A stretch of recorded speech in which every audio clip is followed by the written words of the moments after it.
optimistic are you for the fourth quarter? Can you meet the target of 6.5% to 7.5% for 2022? Well, I think we'll be able to manage at least 7% for the last year. And we are hoping to exceed, and I think it will happen. We'll be able to exceed our projections of 6.5% growth for next year, for this year. And again, we're optimistic that the growth rate can actually go beyond 6.5 and hover maybe around 7%. That is for 2022 or 2023? For 23. What's driving that optimism, given that most are expecting a global recession? 65% chance, they say, of that happening. Well, because I believe that certainly there is so much room to grow, in the sense that we are starting very many new things now, I suppose, like every other economy. And the basics in our economy have been rather stable. Our growth rate has remained above 6.5% for 22, and I think 23 will be the same situation.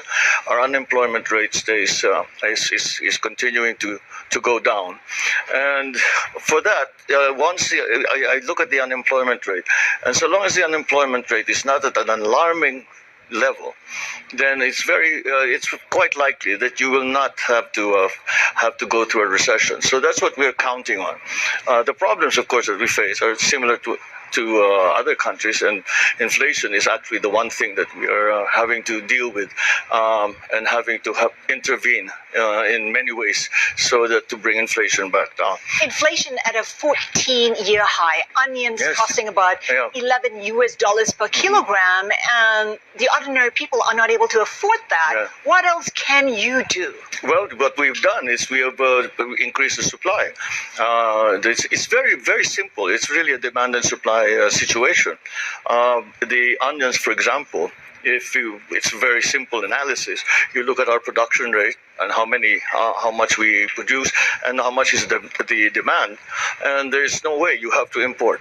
Now, in the long term, however, sugar is we have the same situation. We have to import because our production is not high enough. But the long term solution, of course, would be to increase production, and that's what we are working on. So these are measures that we are doing. These interventions are, I think, until we get in place the systems that will start to get our production levels up. How successful do you think you've been as agricultural chief, given where prices are right now? Well, I think we can say that we have started already to rationalize the system, because the imports, illegal and legal, have been a problem. Mostly the illegal imports that have been going to, and at the very beginning, it was almost impossible for us to determine how many onions there were, how much we had in country, because some of it was smuggled in, and we didn't know where they are and what they were, where they came from. So that we've rationalized that now, and our importation schedules are well established and well understood, and all done in keeping with the consultations that we've had with all the stakeholders, including the onion growers in the Philippines. Right. I want to talk about the South China Sea. You have said that you want to resume talks on oil exploration in the South China Sea with China. How do you think you can break that stalemate? Oh, that's a difficult thing to have to do, because the impasse really has occurred in the application of law. And both sides say that this area belongs, we say it's just a maritime territory of the Philippines. And of course, China claims the same. And therefore, the application of law is the local law. Is the Chinese side insists that it has to be the Chinese law, Philippine side the same. We may find a way around that, is be limited to exploration, and hopefully I think there's still some give and take. Well, what are the red lines for the Philippines, and what are the areas you're willing to concede? Well, we cannot concede. We cannot concede any of the territorial claims that are being made against our established territory.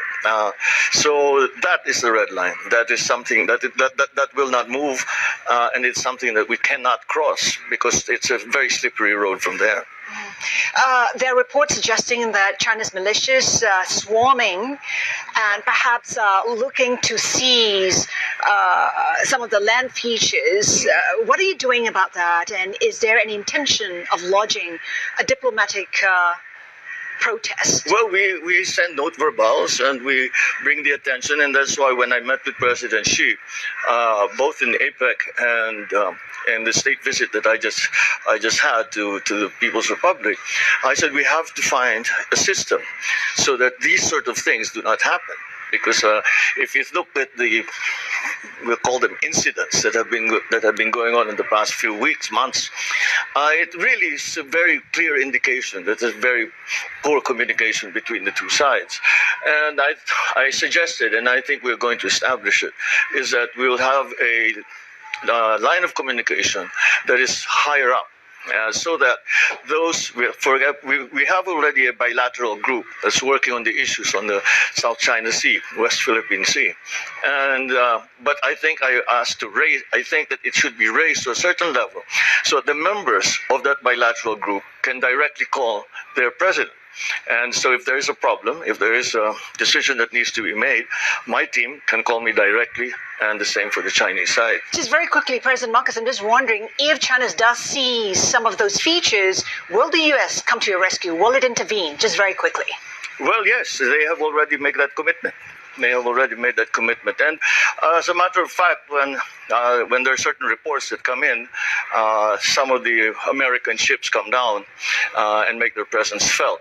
So that's just we were hoping just to keep it, maintain it in that at that level, and we, of course, all of us that are stakeholders, ASEAN, Asia Pacific countries, all just want peace because we really have a great deal of work to do in recovering our economies.